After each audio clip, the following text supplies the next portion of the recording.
어제 그 신간 서적들을 소개하는 그 신문을 이제 보면서 한 권의 책에 관심이 쏠렸습니다. 아마존 창업자인 베이조스가 최근에 쓴 인벤트 앤 그 원더라고 발명과 방황이라는 책의 제목입니다. 이 책은 이 베이조스의 그 인생 철학과 또 신념과 또 인생 과정을 기록해 놓은 책입니다. 그의 인생 철학은 이제 끝없이 이제 새로운 도전을 하고 또 남들이 가지 않는 길을 가는 것이었습니다. 그는 자기가 이제 80세가 되었을 때 후회할 일이 최소한으로 되었으면 좋겠다고 이렇게 하는데, 그 이유가 사람들이 보통 이제 후회하는 이유는 시도해보지 않은 일들이나 걷지 못한 길이 있을 때 후회를 이제 한다는 겁니다. 베이조스는 그 잘 나가는 이제 헤지펀드 회사를 다니다가 온라인 서점을 하겠다고 했을 때 이제 사장이 이제 말렸다고 합니다. 만약 그때 그가 사장의 말을 듣고 그 자리에 눌러 앉아 버렸다면 세계인의 삶의 방식을 바꾼 이제 아마존의 탄생은 없었을 것이라고 이제 말합니다. 이 베이조스는 이제 금년 7월쯤에 그 아마존 CEO에서 이제 물러나고 우주 항공 사업을 하려고 한다고 합니다. 그가 생각하기에 지구 안에서는 더 이상 이제 새로운 게 이제 없고 이제 우주에서 이제 새로운 도전을 이제 하겠다는 겁니다. 이 베이조스의 인생에서 이제 가장 중요한 것은 이 발명과 이제 방황인데, 이 남들이 가지 않는 길을 가고 새로운 길을 이제 도전을 이제 하는 겁니다. 이미 아마존이란 세계적인 이제 전자상거래를 회사를 이제 세우는 엄청난 일을 이루었지만, 이 앞으로 우주 분야에서 더 대단한 일을 하리라는 그런 기대를 이제 하게 합니다.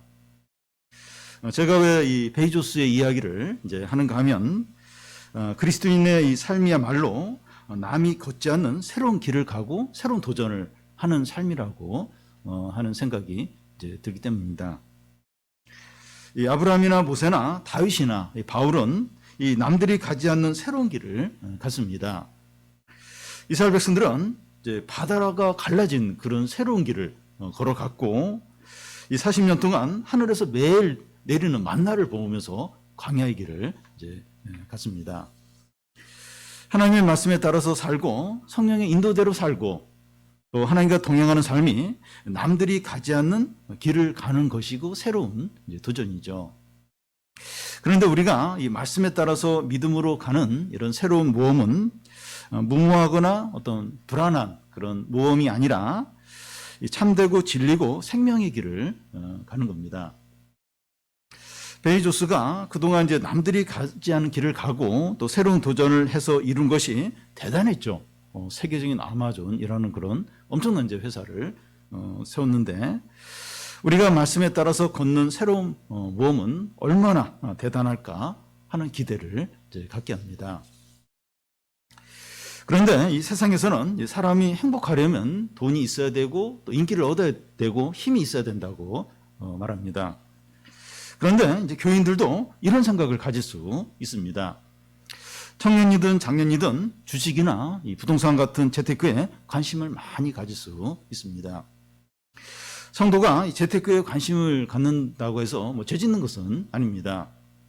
그런데 문제는 진정한 행복과 구원이 예수 그리스도를 아는 데 있는 것이 아니라 재테크에서 성공하는 데 있다, 이렇게 믿는 것이죠. 진정한 행복과 구원이 돈과 인기와 힘을 갖는 데 있는가? 아니면 예수 그리스도를 더 온전히 아는 데 있는가? 저는 이 그리스도인이 진정으로 성공하고 또 행복한 자라고 생각합니다. 제가 아직 그리스도의 삶을 온전하고 풍성하게 살지 못하고 있는데, 예수 그리스도를 더 알고 누리면서 이제 이것보다 더 가치 있고 참되고 행복한 삶은 없다고 그렇게 확신합니다. 제가 이렇게 목회자이고 그렇지만 이 그리스도인의 이 삶을 온전히 더 풍성하게 산다, 그렇게는 잘 자신 있게 말을 못할 것 같아요. 근데 제가 그렇게 살면 살수록, 믿음으로 살면 살수록 참 이것보다 더 참 참되고 엄청난 삶은 없다는 거죠. 바울은 이 그리스도를 아는 것이 가장 고상해서 자기의 모든 자랑들을 배설물로 여긴다고 고백을 했는데, 그 정도로 그리스도의 삶은 복되고 위대하고 영광스럽죠. 우리는 지난 시간에 주 안에서 서로 마음을 같이 하라, 또 주 안에서 항상 기뻐하라, 모든 사람에게 관용을 베풀라는 것을 살펴봤습니다. 이렇게 할 수 있는 사람은 그리스도인밖에 없습니다. 오늘 말씀에서는 아무것도 염려하지 말고 모든 일에 기도와 간구로 하나님께 구하라는 겁니다. 그러면 모든 지각에 뛰어난 하나님의 평강이 너희 마음과 생각을 지키신다는 거예요. 이것을 누리는 사람이 이제 그리스도인들이죠. 더 나아가서 참되고 경건하고 사랑받을 만하고 또 칭찬받을 만한 것들이 무엇인지 생각하라는 겁니다. 바울인 자기로부터 배우고 듣고 본 것을 지키라고 합니다. 그러면 평강의 하나님이 너희와 함께 하신다는 겁니다. 하나님이 함께 하시고 인도하시는 삶이 이제 그리스도인의 삶이죠. 불안하고 걱정될 수 있지만 얼마나 참되고 또 확실하고 복된 삶인지 모릅니다. 저는 이제 여러분들에게 그리스도인 삶보다 더 위대하고 가치 있는 삶이 있으면 그런 삶을 살라고 이렇게 말하겠습니다. 우리가 믿음이 부족하고 잘 순종하지 못해서 그렇지, 믿음으로 살기만 하면 성도의 삶이 얼마나 행복하고 또 놀랍고 풍성한지 모릅니다. 큰 부자나 인기가 많은 사람이나 높은 지위에 있는 그 사람보다도 훨씬 더 의미 있고 복되고 또 위대한 삶이 성도의 삶이죠. 먼저 아무것도 염려하지 말라는 겁니다. 6절을 보면 아무것도 염려하지 말고 다만 모든 일에 기도와 간구로 너희 구할 것을 감사함으로 하나님께 아뢰라. 이것이 이제 그리스도인들의 삶의 특징입니다. 사람들은 이제 하루 이제 깨어 있는 대부분의 시간을 염려하며 보낸다고 할 수 있습니다. 염려가 지나치면 꿈속에서도 이제 염려하게 돼요. 염려한다는 것은 뭔가 걱정거리가 있는 겁니다. 우리는 그 염려하는 자신을 보면서 염려하지 말아야지, 그러고 나서 돌아서서 다시 또 염려하는 자신을 발견할 때가 얼마나 많은지 모릅니다. 그래서 사람들은 자기 나름대로 염려를 덜하는 방법들을 찾고 있습니다. 어떤 분들은 이제 산을 좋아하는데 걱정이 생기면 산을 이렇게 등반을 해요. 그러면 이제 기분이 좀 좋아집니다. 어떤 사람은 뭐 축구나 또 테니스나 또 산책을 하면서 이제 풀고, 어떤 사람은 음악이나 또 영화나 또 드라마를 보면서 풀고, 또 맛있는 음식을 먹으면서 푸는 사람들도 있고, 또 인터넷 쇼핑을 하면서 풀기도 합니다. 그런데 이렇게 해서 풀 염려라면 큰 문제가 되지 않습니다. 그러나 염려에 사로잡혀서 두통이 생겨요. 밤에 잠을 자지 못하고 모든 의욕을 잃어버리고 있다면 상담을 받아야 합니다. 상담가는 주로 어떤 조언을 합니까? 그 일이 일어날 것이라는 부정적인 생각만 하지 말고 일어나지 않을 수 있다는 긍정적인 생각을 이제 가지라고 합니다. 염려한다고 이제 상황이 달라지는 거 아니까 염려하지 말라고 하죠. 염려하는 문제를 객관적으로 보게 하면서 심리적인 안정을 이제 갖게 도와줍니다. 상담을 받는 것이 많은 도움이 되죠. 그런데 이 안 좋은 일이 일어날 수 있는 것은 현실이고 사실입니다. 걱정거리가 그대로 있는데 염려하지 않는다는 건 어떤 면에서 불가능합니다. 이 염려하는 문제에 대해서 기독교는 뭐라고 말합니까? 아무것도 염려하지 말고 다만 모든 일에 기도와 간구로 너희의 구할 것을 감사함으로 하나님께 아뢰라고 합니다.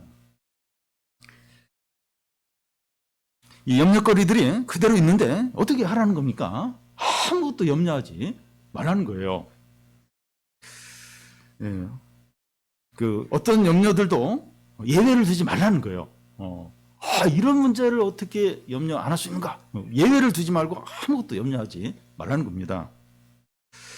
그러면 그 염려거리들이 그대로 있는데 어떻게 해야 돼요? 염려거리 있는데 아무것도 염려하지 말아요. 그럼 그 염려거리를 어떻게 하라는 겁니까? 모든 일에 기도와 간구로 하나님께 구하라는 겁니다. 모든 일이에요. 예외가 없습니다. 어떤 일은 가능성이 있으니까 기도할 만하니까 기도하고, 어떤 일은 너무 어려운 일이라 기도해도 안 될 것 같으니까 기도하지 말고, 그렇지 않습니다. 우리에게는 불가능한 일이지만 하나님께는 불가능한 일이 없기 때문이죠. 내게 능치 못한 일은 없다. 하나님께는 불가능한 일이 없기 때문에 이제 예배를 두지 말고 기도하라는 겁니다. 그래서 그 염려되는 모든 일을 이제 기도하라는 겁니다. 이 상담하기 유익하고 도움을 많이 주지만 여기에서 이제 기독교와의 차이가 이제 나옵니다. 염려하는 이유는 그 일이 이제 실제로 일어날 가능성이 있으니까 이제 염려를 이제 하는 거죠. 염려는 우리의 마음과 생각에서 일어나는데 우리가 통제를 할 수가 없습니다. 그래서 염려하지 않으려고 결심을 해도 염려하지 않을 수 없는 것이죠. 그래서 염려가 밀려오면 기도하라는 겁니다. 염려할 시간이 있으면 그 시간에 기도하라는 거예요. 내가 지금 뭐하고 있나? 염려에 빠져 있네. 그러면 이제 그런 사실이 깨달아지면 얼른 그 문제를 가지고 기도를 하라는 겁니다. 모든 것을 다 기도하라는 거예요. 모든 것을. 그러니까 이게 일어날 가능성이 있으니까 염려를 하는 거죠. 근데 이 기독교는 그거에 대해서 기도하라는 거예요. 하나님께 다 뭐든지 예외 두지 말고 다 기도하라는 겁니다.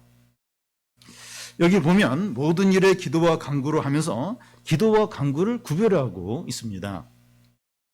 앞에 기도는 이제 하나님이 어떤 분인가 생각을 하면서 마음의 준비를 하는 것을 이제 가리킨다면, 이 뒤에 간구는 이제 구체적인 기도 제목을 말하는 것을 가리킵니다.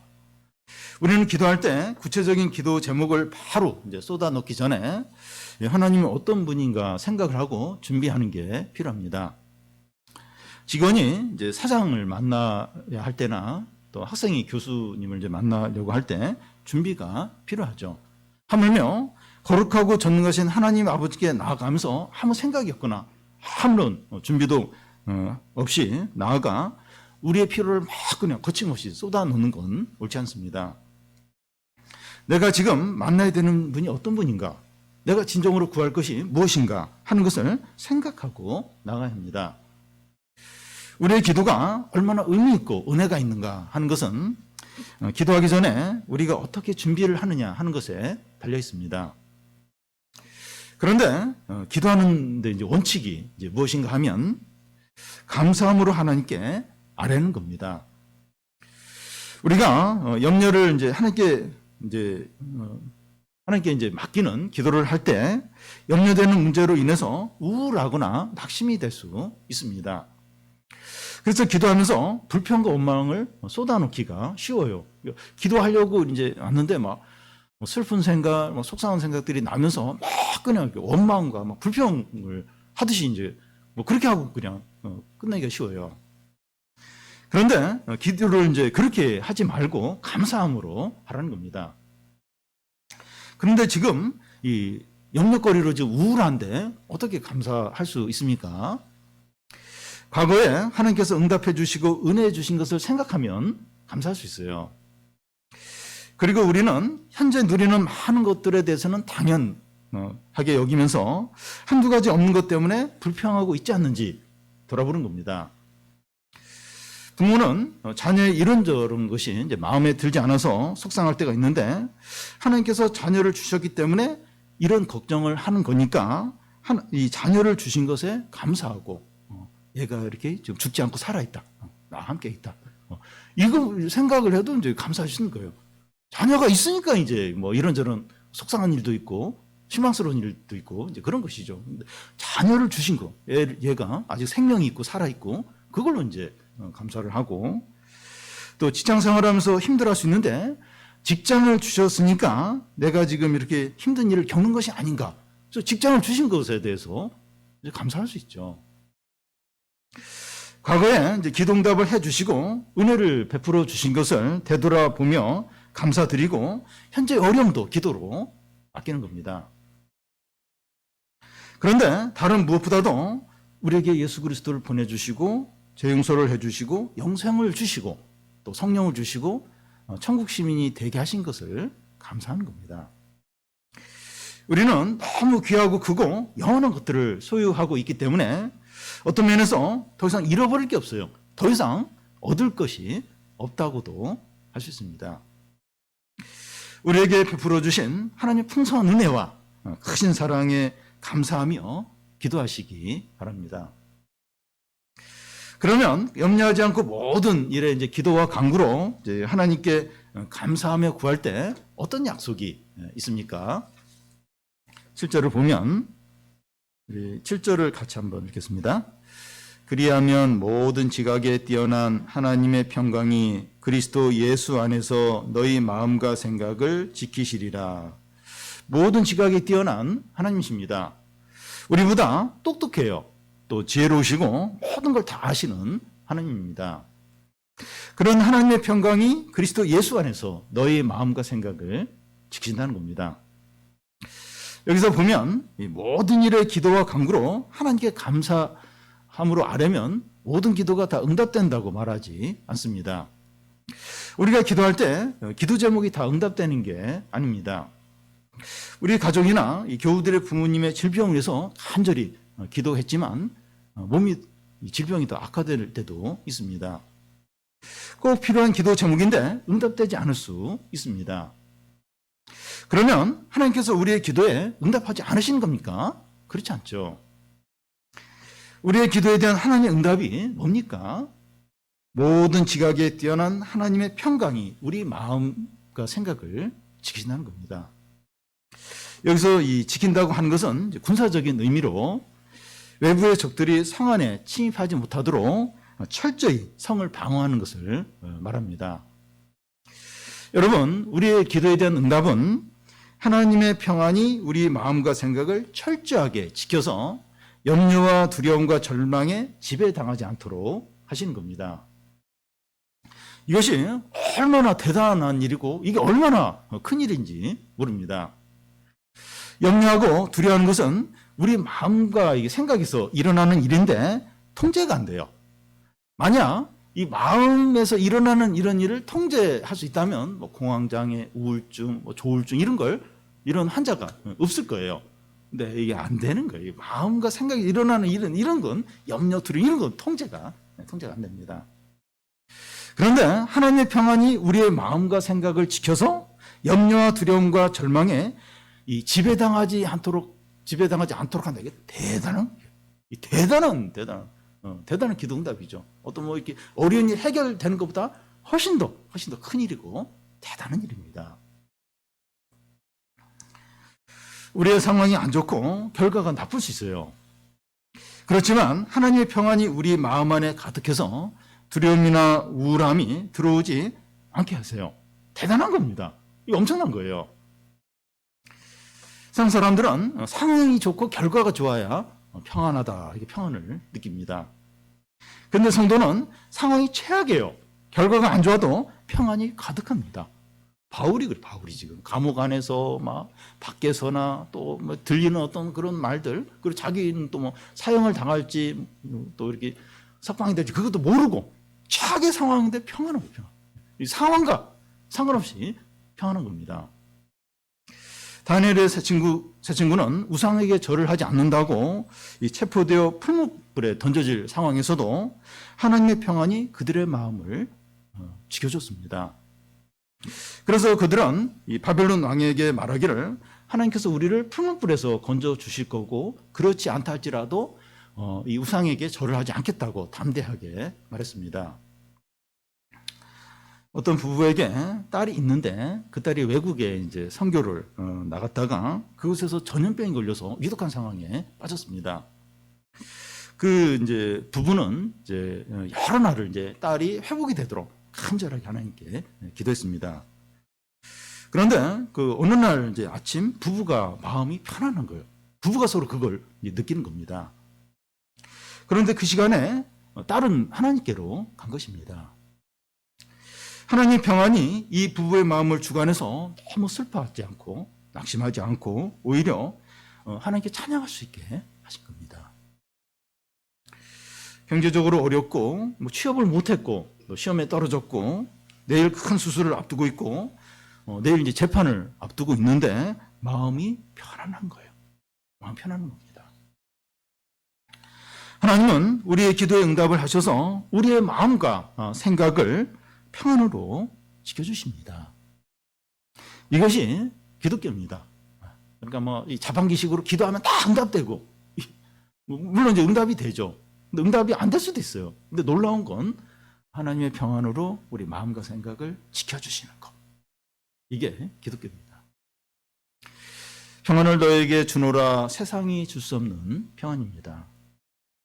어떤 두려움과 절망과 고통과 슬픔을 이길 수 있는 평안입니다.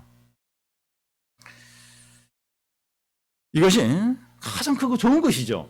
네. 작은 어려움에도 두려워하고 모든 것이 다 갖춰졌어요. 원한 대로 됐어요. 근데 마음이 지옥인 경우가 얼마나 많은지 모릅니다. 근데 최악의 상황에서도 기뻐하고 감사하고 행복해하는 평안을 주십니다. 모든 걸 뛰어넘는 성을 지키듯이 이 어떤 두려움이나 염려나 어떤 절망이 우리 마음을 들어오지 못하도록 철저시키는 그런 평안을 주세요. 그런데 우리 마음에 하나님의 평안이 있으면 하나님의 능력과 영광과 구원이 나타나게 됩니다. 우리의 어려움과 필요에 대해서 하나님이 책임져 주시죠. 그러니까 제일 어려운 평안을 주면서 어떤 필요를 안 채워주고 어려움을 해결 안 해주고 그렇지 않죠. 또 지나면 또 필요를 채워주세요. 어려움도 해결해 주십니다. 그게 두 번째는 그리스도인이 생각하고 행할 겁니다. 저는 영화나 스포츠나 TV를 보면서 감동을 받고 도움을 이제 받는 적이 종종 있습니다. 몇 년 전에 그 이미테이션이라는 그 영화를 이제 봤는데, 이미테이션이 모방, 흉내 이제 이런 뜻인데요. 세계 2차 대전 때 영국의 어떤 수학자가 독일군의 암호를 푸는 그런 어떤 그런 것을 다루는 영화입니다. 그 영화는 실제로 생존했던 앨런 튜닝이라는 사람의 삶을 다루는 그 영화입니다. 앨런 튜닝이 이제 독일군 암호를 풀기 위해서 만든 기계 장치는 오늘날 컴퓨터의 원형이라고 그렇게 알려져 있습니다. 저는 그 영화를 보면서 두 가지 감동을 받았는데, 하나는 이 독일군의 암호를 풀었을 때 독일군이 어디를 이제 공격할 것이다 하는 걸 미리 이제 알 수 있는 겁니다.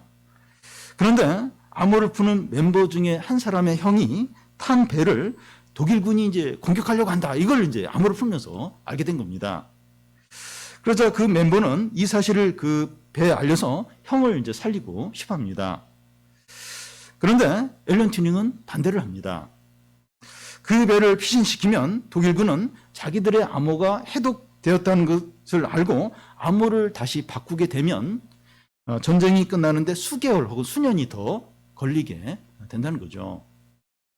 전쟁을 이제 끝내는 승리를 위해서 희생과 대가를 지불해야 한다는 겁니다. 이 감동을 받은 다른 하나는 전쟁이 끝난 후에 그 앨런 튜닝의 삶이 참 외롭고 이제 비참했다는 거예요. 그는 자기는 왜 남들처럼 평범하게 살지 못할까 하는 것을 이제 느낍니다. 그러면서 이제 원망을 하는 거예요. 그때 암호 해독팀의 멤버였던 한 여자가 하는 말이, 당신이 남들처럼 평범했으면 수많은 사람들을 전쟁에서 구하지 못했을 거라는 거예요. 근데 당신이 수학 천재로서 외롭고 또 힘든 삶을 살았기 때문에 많은 사람들이 행복할 수 있었다는 겁니다. 저는 이것을 보면서 그리스도인 삶이 이런 것이 아닌가 하는 생각이 들었습니다. 제가 왜 이제 이런 이야기를 하는가 하면, 이 하나님께서 세상 만물을 창조하시고 다스린다는 거예요. 그래서 자연이나 학문이나 예술이나 역사나 과학기술이나 문학 등으로부터 선하고 아름답고 유익한 것들을 찾아서 배우고 누릴 필요가 있다는 겁니다. 이제 8절이 이제 그런 의미를 갖습니다. 끝으로 형제들아 무엇이든지 참되며 무엇이든지 경건하며 무엇이든지 옳으며 무엇이든지 정결하며 무엇이든지 사랑할 만하며 무엇이든지 칭찬받을 만하며 무슨 덕이 있든지 무슨 기림이 있든지 이것들을 생각하라.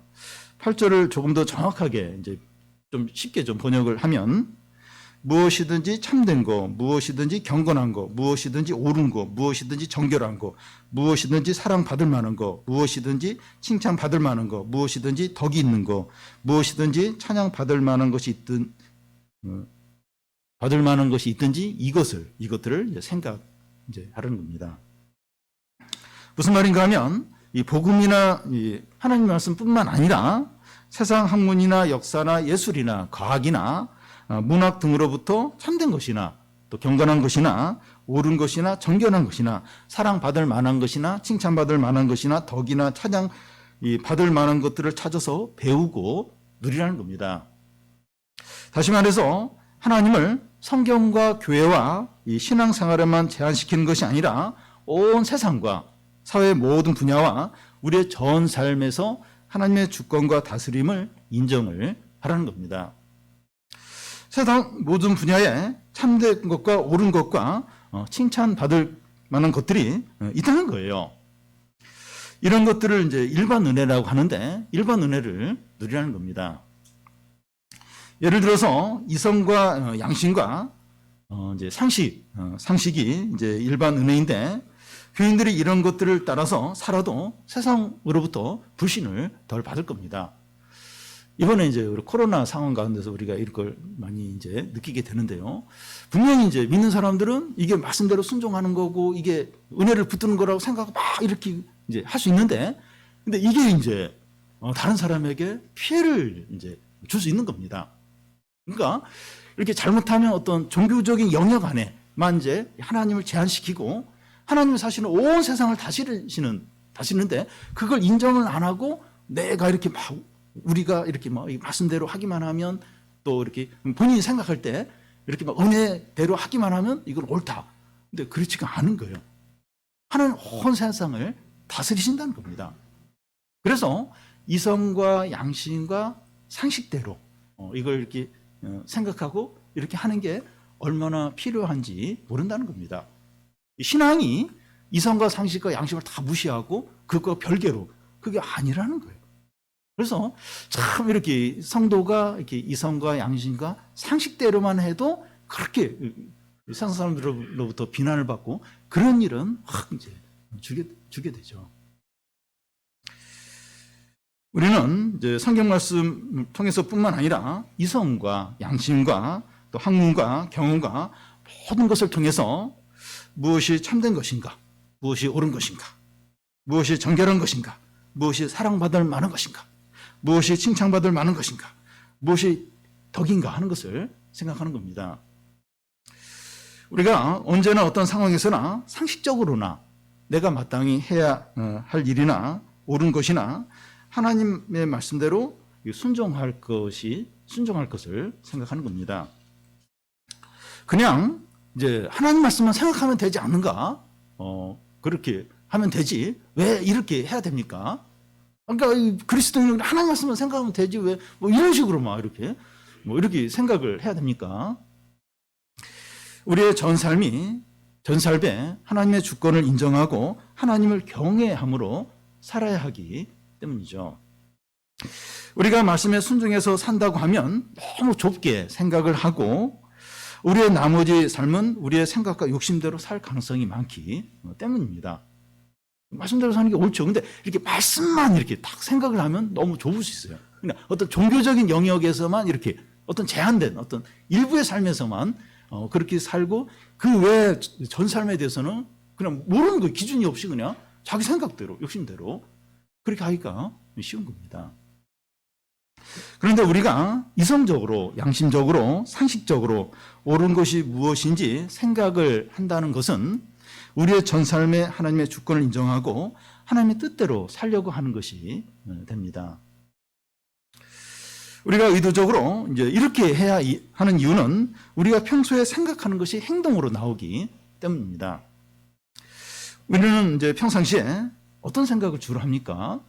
우리 주로 어떤 생각을 주로 합니까? 평상시에 무슨 생각을 주로 하느냐 하는 것이 그 사람이 어떤 사람인가 하는 것을 드러냅니다. 항상 돈을 버는 것만 생각하는 사람은 돈의 노예가 될 수 있고, 이 성적인 쾌락만 생각하는 사람은 성의 노예가 될 수 있고, 사람들의 인기에 목말라하는 사람은 사람의 노예가 될 수 있습니다. 주로 무슨 생각을 하느냐 하는 것이 그 사람이 어떤 사람이냐 하는 것을 결정합니다. 여러분, 그 세계적으로 크게 성공한 이 베이조스처럼 그 사람들 많죠. 뭐 애플이나 또 페이스북이나 또 구글이나 또 이런 사람들, 세계적으로 성공한 사람들의 특징이 뭔가 하면 남들이 가지 않은 그런 길을 갔어요. 남들이 하지 않은 그런 이제 도전을 이제 했는데, 그리스도인들, 우리 그리스도인은 더더욱 그렇죠. 더더욱. 말씀뿐만 아니라 세상의 모든 것을 통해서 참된 것과 경건한 것과 옳은 것과 사랑받을 만한 것과 칭찬받을 만한 것과 덕이 되는 것이 무엇인지 생각하는 자들입니다.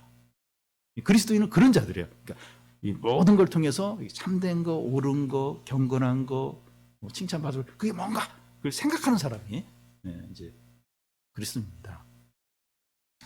우리는 주로 무슨 생각을 합니까? 무슨 생각을 주로 하나요? 우리가 평상시에 하는 그 생각들이 우리가 그리스도인 것을 증거합니까? 우리가 생각하는 것만큼 행동하는 것도 중요합니다. 구절을 우리 같이 한번 읽겠습니다. 너희는 내게 배우고 받고 듣고 본 바를 생각하라.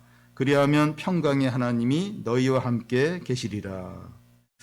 이 말씀은 바울이 이제 빌립보 성도들에게 마지막으로 하는 권면입니다. 그러니까 오늘 말씀 뒤에도 이제 좀 더 나와 있긴 한데, 그거 이제 바울의 자기 어떤 이야기를 하는 것이고, 오늘 이 말씀이 마지막 빌립보 성도들에게 하는 이 권면입니다.